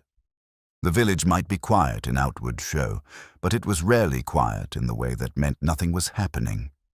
She spent her early hours, as she always did. Tea in her neat sitting room, the Morning Post spread on the table beside her knitting. Most of the envelopes were of no consequence: a circular from the parish sewing committee, a gardening supply catalogue, and a letter from an old friend in Much Benham, full of news about chrysanthemums and grandchildren. Yet it was the smallest envelope, of cheap paper and addressed in the same heavy, pressing hand as the anonymous note from the day before, that she examined most carefully. This time, the message was even shorter. Stop asking questions. There was no signature, no return address. Miss Marple studied the strokes of the letters, the way the pen dug in on the downstrokes and trailed off on the upstrokes. She noted the faint smudge of what might be chalk dust along one edge, a careless detail to most, but she never considered such things unimportant. By mid-morning, she had decided her errands should take her toward the green, where she might happen across a few of the more talkative residents without seeming to seek them out. As she passed the lane behind the vicarage, she slowed almost imperceptibly. The scuffed patch of earth she had noticed 2 days ago seemed now to have more markings, as though someone else had paused there recently. And near the hedge, half caught in the brambles, was the corner of a page torn from a hymn book. She slipped it into her bag without comment. A hymn book leaf could have strayed from the parish hall in any number of ways, yet the coincidence was too neat to ignore, given that the hall's latch had been tampered with. On the green, she met Mrs. Price Ridley, who greeted her with the bright briskness of someone eager to be the first to share a tidbit. "You haven't heard, of course, but I've just seen Mrs. Petherick in the High Street. New hat, violets, in October." She said she was going to Westbourne for the day. "Shopping," she claimed. Miss Marple smiled pleasantly. "Shopping is a most useful occupation." "Oh, indeed," Mrs. Price Ridley agreed, though one wonders what she needs from Westbourne when the village shops are perfectly adequate. Miss Marple made no answer beyond a mild remark about the weather, but her thoughts were already turning over the image of Mrs. Petherick, violets on her hat, in Westbourne, the same town where Mr. Fenwick's shop sat and where Miss Lydia Gray's grievance still hovered in the background like an unspoken challenge. She returned home just after noon to find an unremarkable figure waiting by her garden gate. He was a man of medium height, with a kind of brown suit that seemed designed to be forgotten. His hat was pulled low, and his face, though politely smiling, had the wariness of someone used to assessing rooms quickly. "Miss Marple," he said. His voice was smooth, almost too smooth. "I wonder if I might have a word. My name is Harcourt. I represent a certain party with an interest in the matter of the silver buttonhook." Miss Marple regarded him with the same polite interest she might give to a tradesman offering a new type of kettle. "An interest, Mr. Harcourt?" "Yes," he said, glancing briefly up and down the lane. "A personal interest, you understand. The item in question belonged, at least in spirit, to someone dear to my client. There's a wish to see it returned quietly, without complications." Miss Marple inclined her head slightly. "And by complications, you mean the police?" His smile flickered. "The police are not always the most tactful in such matters." It was an interesting remark, and she let it rest without answer, prompting him to continue. "My client is prepared to compensate whoever has it now. Handsomely, but time is important. I hear you have a talent for encouraging people to do the sensible thing. Miss Marple folded her hands neatly on the gate. People often do the sensible thing, Mr. Harcourt, when it is in their own interest. But it is important to understand what sensible means to them, not to you. His eyes narrowed slightly, and he straightened, tipping his hat in a gesture meant to be courteous. If you should come across it, you know where to find me. He handed her a card with nothing more than his name in a post office box in Westbourne, then walked away with the kind of deliberate unhurriedness that comes from not wanting to be remembered too clearly. When he was gone, Miss Marple turned the card over in her hand, noting the fine, almost oily smoothness of the paper. She placed it inside her notebook, where it would not be mislaid, and went indoors to think. She spent the afternoon in the most unremarkable of ways, polishing the silver sugar tongs, answering a note from her goddaughter, and shelling peas for supper. But all the while, her mind turned over the chain of events. Mrs. Durham's false cousin, the disputed estate, Mrs. Petherick's hat with violets, Amelia's guarded confession, the tampered latch, and now this Mr. Harcourt, with his quiet pressure for a private resolution. It had the shape of something larger than a mere theft. As dusk settled, there was a knock at her door. This time it was Amelia, looking pale and uncertain. Miss Marple, I don't know if I should tell you this, but I saw Mrs. Petherick talking to a strange man near the bus stop yesterday evening. She looked flustered. And when she saw me, she pretended she was waiting for the bus, but she walked home instead. Miss Marple listened without interruption, then asked softly, "And what did the man look like?" Amelia hesitated. "Ordinary. Brown suit, dark hat." Miss Marple allowed the smallest of nods. "Thank you, my dear. That's very helpful." After Amelia had gone, Miss Marple sat for a long time by the fire. Mr. Harcourt had come to her openly, asking for her help, but it seemed he had also approached Mrs. Petherick, perhaps not as politely, perhaps with an offer or a warning. And if Mrs. Petherick's recent kindness toward Amelia had been unexpected, it might be that both women now found themselves caught in a matter they did not fully control. The lamplight flickered, and the clock struck 8. Outside, the lane was empty, the village windows glowing warmly against the night, but Miss Marple felt certain that before long another move would be made, one that would push this matter beyond the quiet theft of a silver object into territory where people made mistakes not out of greed, but out of fear. The next morning was Sunday, and in St. Mary Mead that meant the steady peal of the church bell rolling over the rooftops, summoning the village to its weekly ritual of worship, song, and gentle observation of one another's clothing and conduct. Miss Marple, dressed in her neat dove-grey coat with a sprig of rosemary at the collar, set out early. She liked to be in her pew before the vicar emerged, partly for the quiet and partly because it afforded her the best view of who arrived together, who avoided one another, and who seemed anxious to be seen. The congregation filed in with the usual mixture of briskness and decorum. Mrs. Durham was present, her posture rigid, her eyes fixed firmly ahead as if she could not see, or chose not to see, the sidelong glances aimed her way. Mrs. Petherick arrived shortly after, her hat adorned once again with the violets that had caused comment. Amelia Crosby slipped in alone, head bent, choosing a seat near the side aisle. During the service, Miss Marple kept her gaze politely lowered during prayers, but she was aware of the smallest shifts in the atmosphere. Mrs. Petherick glanced twice in Amelia's direction, each time with a look that was part appraisal, part unease. And once, during the second hymn, Miss Marple thought she saw Amelia's lips move in a whisper to herself, as though she were repeating something over and over for courage. When the service ended, the churchyard became, as always, an extension of the week's conversations. People lingered in little clusters, discussing the sermon, the weather, and whatever fresh angle had been discovered in the tale of the missing buttonhook. Miss Marple took her time descending the stone steps, exchanging greetings and letting others drift toward her in that unconscious way people do when they wish to confide, but not appear to seek one out. It was Mr. Copley, the churchwarden, who provided the first morsel. "I happened to be in Westbourne yesterday," he said, leaning closer under the pretext of admiring her rosemary sprig. "Saw Mrs. Petherick speaking to a man I didn't recognize. Brown suit, dark hat. Looked like one of those solicitor's clerks. Didn't seem the sort of talk one has in public. When he saw me, he walked away, quick as you please." Miss Marple thanked him with the mild surprise of someone hearing something for the first time, though of course she had already heard a similar account from Amelia.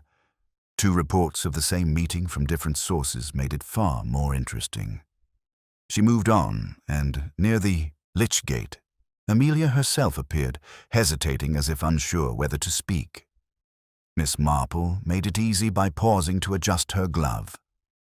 "A pleasant service, my dear," she said softly. "Yes, Miss Marple," Amelia replied, her eyes darting toward a knot of parishioners that included Mrs. Petherick. "I think I should tell you something I overheard this morning." Miss Marple kept her voice calm. "Why don't we walk together a little way?" They took the path along the edge of the churchyard, where the yews kept the air dim and private. Amelia's words came in a hurried whisper. "I was in the porch before the service, and I heard Mrs. Petherick speaking to someone just outside. I couldn't see who. It might have been that man again. But she said, 'It's safer if she holds it. They won't suspect her.' Then she stopped suddenly, as if she knew I was near." Miss Marple's brows drew together in a small, thoughtful line. "And you are certain those were the words?" "Yes. I know because I've been repeating them to myself all through the hymns. I didn't want to forget." They parted soon after, Amelia turning down the lane toward her aunt's cottage. Miss Marple continued home, her mind working over the implication. If Mrs. Petherick had said such a thing, it suggested the buttonhook, or whatever the true object of interest was currently in someone else's keeping, and that someone else was meant to be above suspicion. She was still considering this when she reached her garden gate and found Inspector Crail waiting. His expression was composed, but there was a glint in his eye that suggested fresh developments. "Miss Marple," he began, following her inside, "I had an interesting visit late yesterday.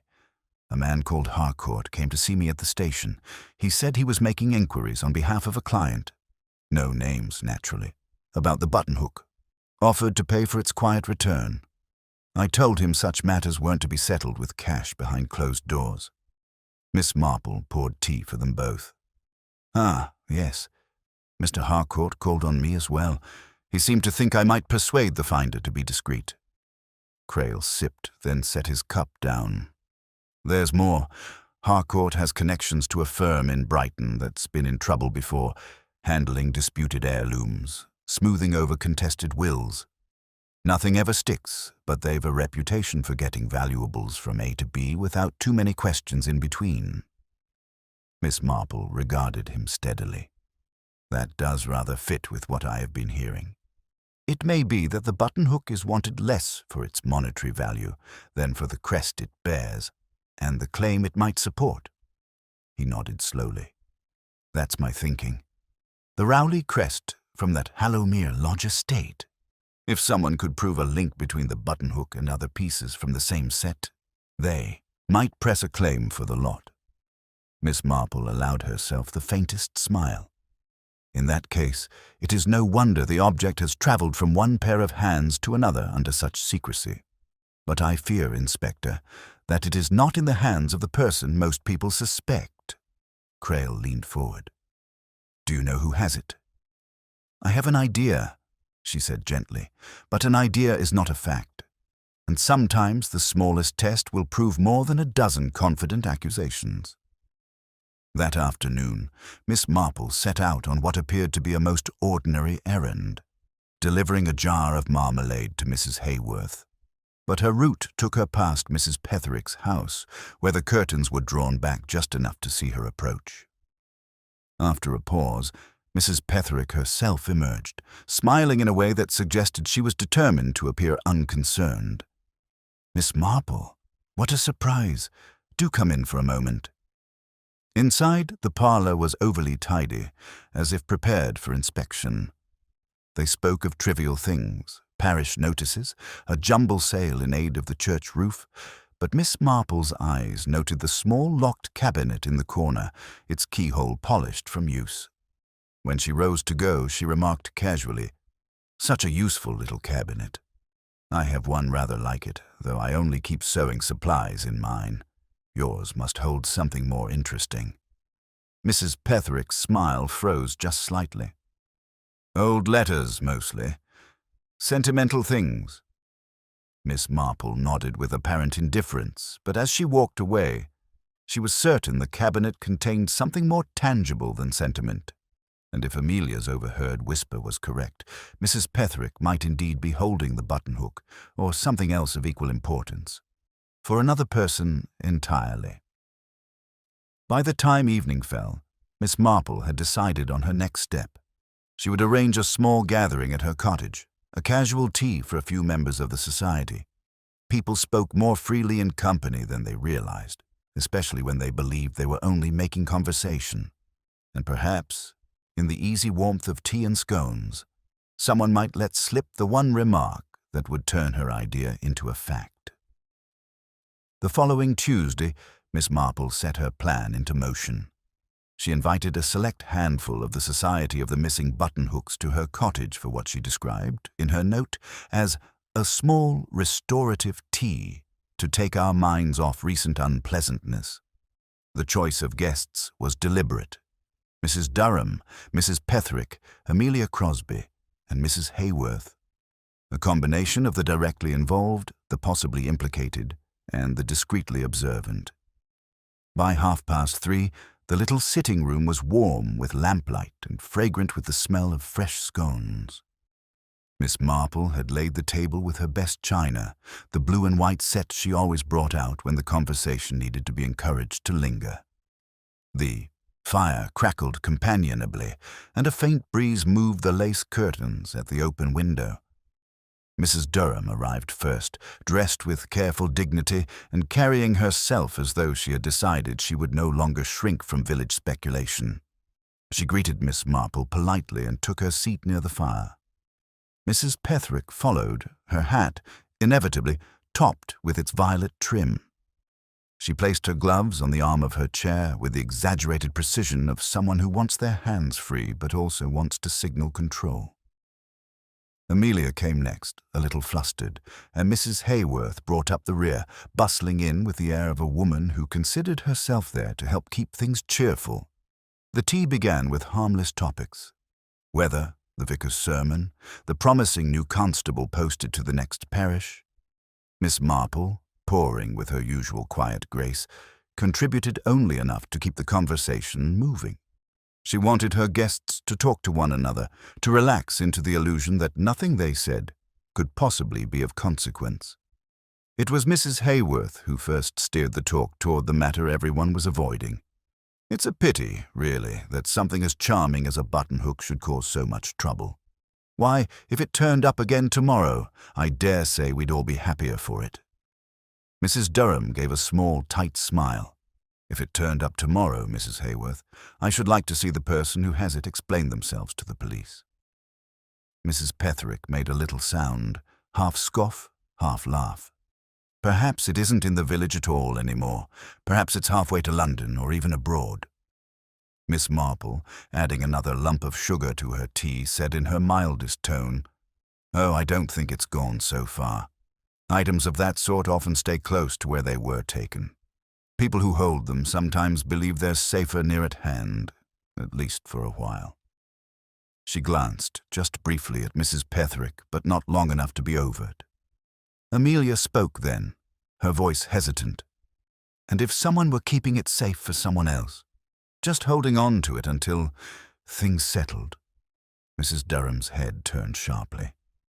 "Do you know something about that, Amelia?" The girl flushed, and Miss Marple intervened gently. "I expect Amelia is speaking hypothetically. But it is an interesting thought. In such cases, the holder might not even realize the full significance of what they had agreed to keep. Mrs. Petherick stirred her tea with unnecessary care. It's one thing to speculate, Miss Marple, but another to accuse. We've all been under enough strain without setting people against each other. Miss Marple nodded serenely. Quite true. Accusations are dangerous things. That is why one should be certain before making them. For instance, if a certain piece of silver bore a crest that could be used to support a legal claim to other items, then returning it might not be in the holder's best interest if they'd already promised it to someone else. The silence that followed was not long, but it was heavy. Mrs. Petherick's spoon clinked against her cup, then stilled. Mrs. Hayworth, oblivious to the tension, reached for another scone. Well, I'm sure none of us has any interest in crests or claims. We're all too sensible for such drama. Miss Marple smiled faintly. Sensible, yes. But sometimes, even sensible people can be drawn into affairs that began long before they were involved. It was then that Mrs. Petherick, perhaps unsettled by the steady calm in Miss Marple's tone, made her mistake. If you're referring to that ridiculous business with Hallowmere Lodge, I had nothing to do with it. Mrs. Durham looked startled. Hallowmere Lodge? What has that to do with my buttonhook? Mrs. Petherick's lips pressed together as if she regretted speaking, but the damage was done. Amelia's eyes widened, and Mrs. Hayworth looked from one woman to the other, clearly confused. Miss Marple set down her cup with care.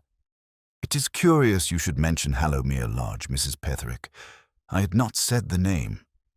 Mrs. Petherick gave a short laugh that did not ring true. Oh, it's been in the papers. I suppose it stuck in my mind. Miss Marple let the matter pass for the moment, steering the conversation back toward safer ground. But she knew, and Mrs. Petherick knew, that a line had been crossed. That casual slip revealed knowledge Mrs. Petherick could only have if she had taken a more active role in the affair than she had so far admitted. When the tea ended and the guests departed, Miss Marple stood at her window, watching them go.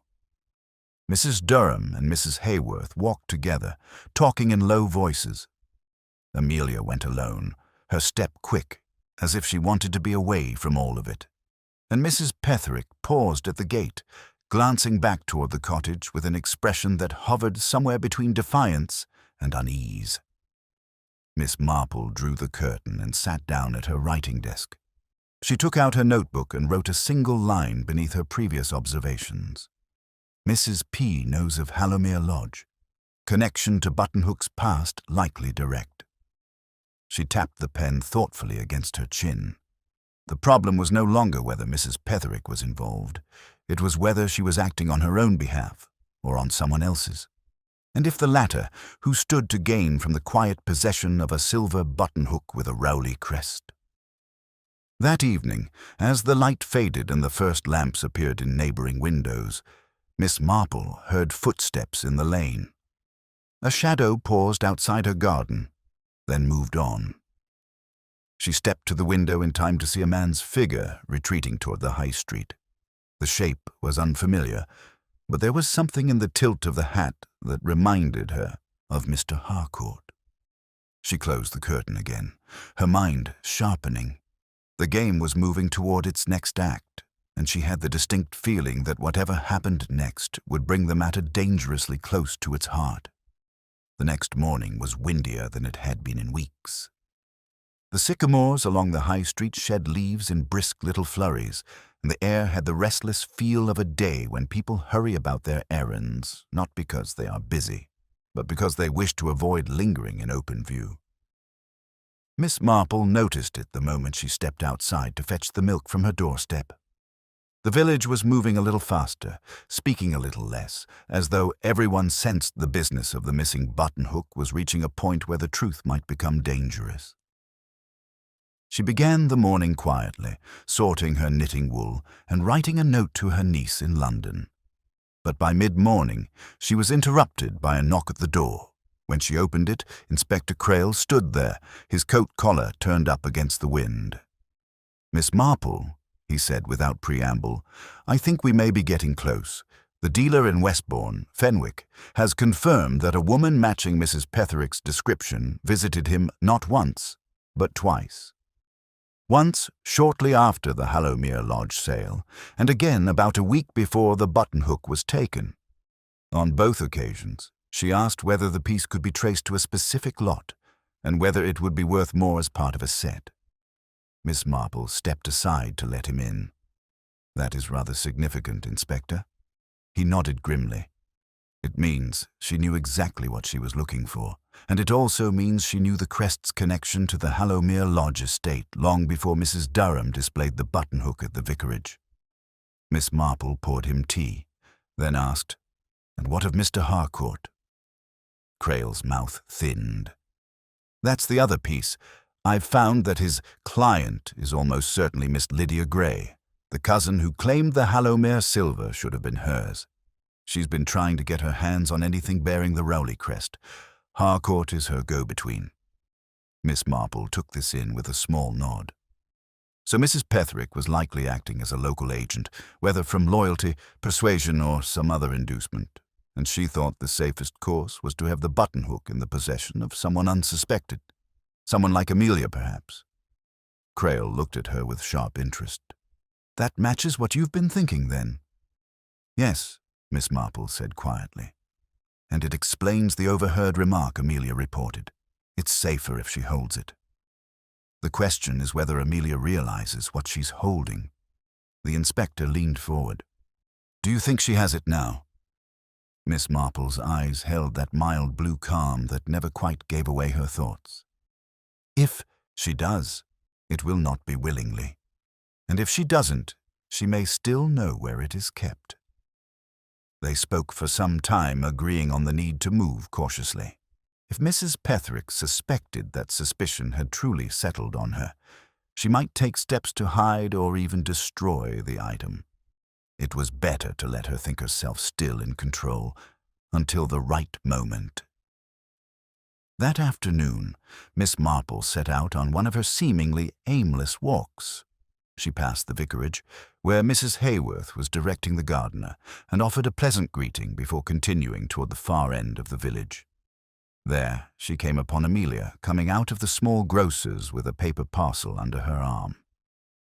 "Good day, my dear," Miss Marple said. "I was just on my way to the green. Will you walk with me?" Amelia hesitated, then agreed. They walked in companionable silence for a few yards before Miss Marple spoke again.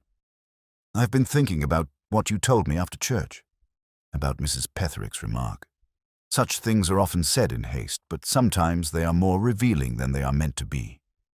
Amelia glanced at her quickly. "Do you think she meant me? That I'm the one they won't suspect?" Miss Marple's voice was gentle. "I think she may have wanted to believe that, but people often underestimate how much others notice. The inspector is quite sure she's been working with a woman called Miss Lydia Gray. Does that name mean anything to you?" Amelia shook her head. "Number, I've never heard of her." She hesitated, then added, "Miss Marple, if someone gave you something for safekeeping, and you realized later it might be stolen, what would you do?"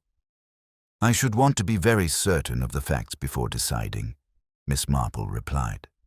"But I think I would want to put it somewhere it could not be misused, or, if possible, return it to its rightful owner."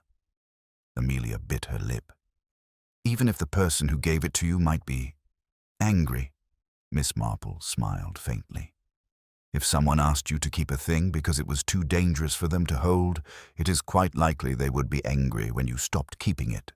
But sometimes, my dear, one must think beyond immediate tempers to longer consequences." They parted at the green, but Miss Marple was satisfied. Amelia's questions had the unmistakable sound of someone thinking through a dilemma in which they were already deeply entangled. That evening, just after dusk, Miss Marple's bell rang again. This time it was Mrs. Petherick, her face set in a determined expression. "Miss Marple," she began without greeting, "I feel I must tell you that the inspector seems to have taken some kind of notion against me. I can assure you I've done nothing wrong." Miss Marple invited her in, and they sat by the fire. "People often feel wronged by suspicion," she said mildly. "But it is, generally, best to be candid about any connections one may have, particularly to persons such as Miss Lydia Gray." Mrs. Petherick's eyes flickered. "I don't know what you mean." "I think you do," Miss Marple said, her voice still soft. "And I think you know that Mr. Harcourt has been making inquiries on her behalf. If you were to tell the truth now, it might be far better for you than if it came out in another way." For a moment, Mrs. Petherick looked as though she might rise and leave. Then she leaned back, her lips pressed tightly together. "I've known Lydia for years. She asked me to keep an eye out for anything from Hallowmere Lodge. That's all. I didn't take the buttonhook. Heaven knows I didn't. But I thought if I could get it from Mrs. Durham without fuss, Lydia would pay well for it." Miss Marple nodded, as if this were nothing unexpected. "And when that proved impossible at the tea, you arranged for someone else to hold it?" Mrs. Petherick said nothing, which was answer enough. When she left, Miss Marple sat for some time by the fire, her knitting untouched in her lap. The threads of the case were now almost all in her hands. Mrs. Petherick had confirmed the link to Miss Lydia Gray. Amelia's unease suggested she might still have the buttonhook or know its whereabouts, and Harcourt's visits showed that the other side was growing impatient. The question now was not who had taken the buttonhook, but whether it could be recovered before its possession led to something worse. Miss Marple had seen enough of human affairs to know that when greed, pride, and fear were in play, events could turn from intrigue to tragedy in a single day. She resolved that the next move must be hers, and that it must be timed with the utmost care. The following day began with a brittle cold that made the air sting in the lungs and set chimney smoke trailing straight upward in the stillness. It was the sort of weather that encouraged people to linger indoors, but Miss Marple, wrapped in her warm tweed coat and a scarf knitted in a shade of heather grey, had other ideas. She had decided the time had come to move her pieces into place, and the first move would be made not in her own parlour, but in the very setting where the affair had begun, the parish hall. She spoke to Mrs. Hayworth early that morning, arranging to have the hall opened for a little society business. The pretext was simple enough: reviewing the display cases and making a note of which items might be cleaned or repaired before the society's next meeting. This was a perfectly reasonable activity, but Miss Marple intended that it serve another purpose entirely. By 3 o'clock, Mrs. Durham, Mrs. Petherick, and Amelia Crosby had arrived. Mrs. Hayworth was already there, bustling about with a dustcloth and a list of inventory items, her manner brisk but her eyes curious. Inspector Crail, invited on the grounds that some of the pieces were too valuable to be left unattended without his knowledge, stood unobtrusively by the far window, his presence at once casual and entirely deliberate.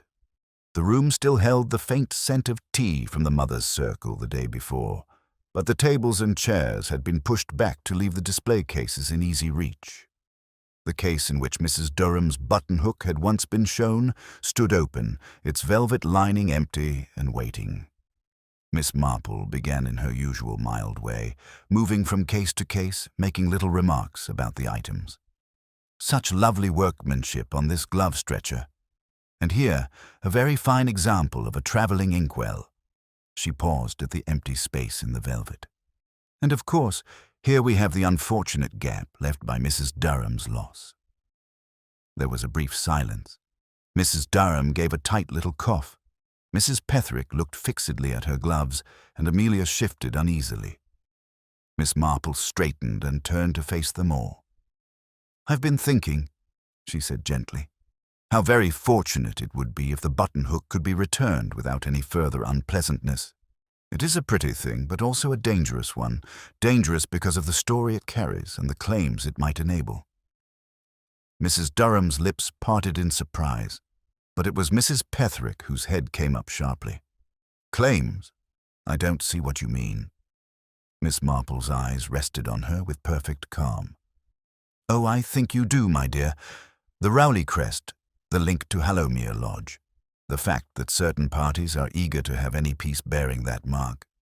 It is not the silver's shine they care about, but the leverage it offers. Mrs. Petherick opened her mouth, then shut it again. Amelia was looking from one to the other, her colour rising. Miss Marple continued, her voice as even as if she were describing the pattern on a teacup. When an item like that changes hands, it often passes through more than one keeper before reaching its intended destination. Sometimes the keeper is entirely innocent, holding it only as a favor, without knowing the full reason. But the moment the reason becomes clear, that keeper must decide whether to continue or to step away. Amelia swallowed hard. Are you saying you think I have it?" Miss Marple gave her a small, reassuring smile. "I think you may have been asked to hold it, yes. And I think you have begun to realize that doing so puts you in a very difficult position." The girl's eyes dropped to the floor. "I didn't know.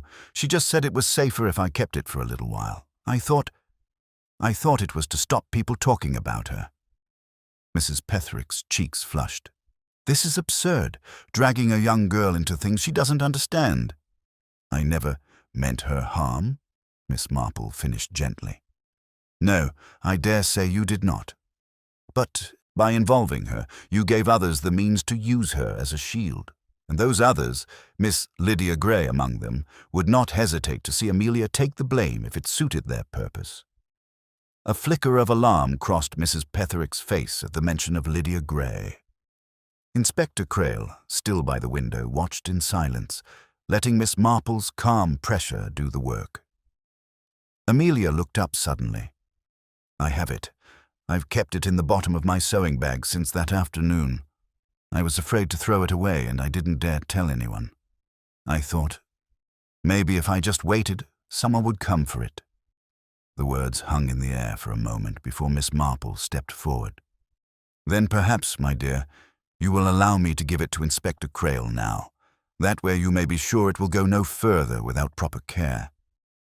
Amelia hesitated, then reached into her satchel. Her fingers fumbled for a moment before drawing out a small bundle wrapped in a plain handkerchief. She placed it in Miss Marple's hands. The bundle was unwrapped with deliberate care, revealing the silver-handled buttonhook, its engraved crest catching the dim light. For a moment, no one spoke. Then Inspector Crail stepped forward and took it, his expression unreadable. "This will be secured," he said, "and Miss Lydia Gray will be receiving a visit sooner rather than later." Mrs. Petherick's voice broke the stillness, low and tight. "You can't prove I—" Miss Marple interrupted, still in that mild, implacable tone. "Sometimes, my dear, proof is not the only thing that matters. Truth has a way of traveling through a community, whispered from one corner to another, until those who need to know already know. And when that happens, it is far better to step away from the game entirely." Mrs. Petherick said nothing more. The meeting dispersed soon after, though meeting hardly described what had taken place. Mrs. Durham walked out with her head high, but her eyes unsettled. Amelia stayed close to Miss Marple until they reached the green, where the older woman assured her she had done the right thing. Mrs. Petherick left alone, her figure stiff against the gathering dusk. When Miss Marple returned to her cottage, the fire was still warm from that morning. She sat down in her armchair, her knitting on her lap, and thought over the afternoon. The buttonhook was now in safe hands, but the matter was not yet finished. There remained the question of how far Miss Lydia Gray's reach extended, and whether she or Harcourt might attempt another move before the door closed completely on their scheme. The wind rattled the panes, and Miss Marple's eyes grew thoughtful. The net had tightened, yes, but in her long experience, the most dangerous moment in any business was not when the quarry was cornered, but when they realized they were. That was when people did the most unexpected, and sometimes the most foolish, things. The next morning in St. Mary, Mead dawned pale and clear, with a brittle frost on the hedgerows and the kind of stillness that seems to listen for footsteps. Miss Marple, however, was already at her writing desk, carefully drafting a note to Inspector Crail. The events of the previous afternoon had brought the buttonhook back into safe hands, but in her mind the matter was far from over. The object had been the bait in a larger game, and those who had played that game had not yet shown all their cards. She had learned over many years that when a scheme begins to collapse, those involved often take one of two courses. They flee quickly and quietly, or they make one last reckless attempt to salvage what they can. It was the latter she was expecting. Her note to Crail was brief, suggesting, without spelling it out, that Miss Lydia Gray and her associate Harcourt might try to retrieve the buttonhook before it could be locked away as evidence. She also proposed that Mrs. Petherick be quietly watched as the most likely point of contact between the outsiders and the village. By 10 o'clock, Miss Marple had finished her correspondence and walked to the post office. The lane was quiet except for the faint rattle of a milk float in the distance. On her way back, she paused at the green and noted Mrs. Petherick speaking in low tones to a man whose back was turned. The tilt of his hat and the deliberate slowness of his stance were enough to tell her it was Harcourt. He left a moment later, striding toward the road that led out of the village without so much as a glance around. Mrs. Petherick's face was carefully composed when she noticed Miss Marple watching. "Good morning," she said, her tone bright enough to be artificial. "Cold, isn't it?" "Very," Miss Marple agreed. "I do hope you're keeping warm." She let the conversation go no further, for she had learned long ago that sometimes a small, neutral exchange unsettled people more than a direct challenge. That afternoon, Inspector Crail arrived at Miss Marple's cottage. He was carrying his usual notebook, but his manner was more alert than usual. "You were right," he said, settling into the armchair opposite her. "We've had word from a contact in Westbourne. Miss Lydia Gray left her lodgings early this morning and was seen travelling toward the main road to St. Mary Mead. Harcourt's already here, so I'd wager they plan to meet." Miss Marple poured tea. "If I were you, Inspector, I'd consider the possibility that they may try to obtain the buttonhook today. The sooner they act, the less time they give you to prepare." He nodded. "It's in secure storage at the station for now, but if they think Mrs. Petherick still has access to it, or knows where it is, they might make a move on her instead." Miss Marple sipped her tea thoughtfully. "In that case, perhaps it would be useful to see if Mrs. Petherick can be persuaded to test their interest, a very casual mention, perhaps, that she might still be able to lay hands on the item." Crail's brows rose. "You think she'd agree to that?" "I think," Miss Marple said softly, "that Mrs. Petherick is beginning to realize she has been used, and people in that position often wish to see those who use them caught out." By mid-afternoon, Crail had taken his leave to arrange matters. Miss Marple, meanwhile, walked to the vicarage, where she knew Mrs. Hayworth would be preparing for an evening church meeting. The two women spoke briefly in the kitchen before the vicar's wife went upstairs, leaving Miss Marple alone with a pot of tea in her thoughts. Through the open doorway to the hall, she saw Amelia pass by on her way to the garden, her expression thoughtful but lighter than it had been in days. It was just after 4 when the first sign of movement came. From her seat by the window, Miss Marple saw Harcourt turn into the lane, his gaze fixed ahead. Moments later, Mrs. Petherick emerged from her cottage, glancing up and down the road before stepping toward him. They spoke for less than a minute, then began walking together toward the path that led behind the parish hall. Miss Marple rose and took her coat from its peg. She walked slowly, keeping to the other side of the green, her eyes on the shifting shadows between the bare trees. Behind the parish hall, the wind was sharper, funneling between the buildings.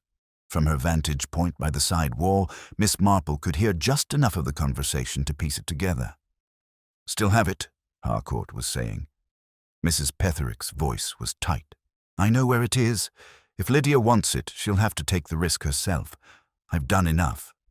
A pause, then Harcourt's tone turned coaxing.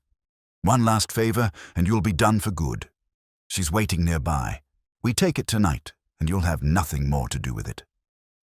Miss Marple stepped back quietly, her mind made up. This was their move, just as she had predicted. And if the inspector had arranged his watch properly, they would not get far. She made her way back toward the main street, where she caught sight of Crail's constable loitering near the post office, eyes alert. She gave him the smallest of nods and continued home. The rest of the evening passed in an odd sort of stillness, as though the village itself were holding its breath. At 8:30, the sound of hurried footsteps in the lane broke the quiet. 10 minutes later, there was a knock at Miss Marple's door. Crail stood there, looking both brisk and faintly satisfied. "It's over," he said. "Harcourt and Miss Grey tried to approach the storage room at the station. We had them under watch from the moment they left Mrs. Petherick. She told them exactly what you suggested, that she could get the buttonhook back, but only if they helped her tonight. They took the bait." "And Mrs. Petherick?" "She's shaken, but I think she's relieved. She's agreed to give a statement about her dealings with them. It will help tie the whole thing up." Miss Marple allowed herself a small nod. "Then it seems our little society can breathe more easily again. Though I suspect Mrs. Durham will think twice before displaying anything with a crest in future." Crail gave a brief smile. "And you, Miss Marple? Satisfied with the ending?" She looked past him to the quiet lane beyond. "Satisfied, yes, but never surprised. People's motives, Inspector, are rarely tidy, and when pride, resentment, and opportunity combine, the result is always untidier still." When he had gone, she closed the door and stood for a moment in the hush. Outside, the frost was beginning to settle again, silvering the roofs and hedges. The buttonhook story had reached its end, or at least the end that would be told in public. The quieter truths, she suspected, would remain known only to those directly involved, carried in glances and half-finished sentences for years to come. Miss Marple returned to her armchair, picked up her knitting, and began the next row. The rhythm of the needles was steady, unhurried. Outside, the wind shifted, and the village, at last, seemed ready to sleep.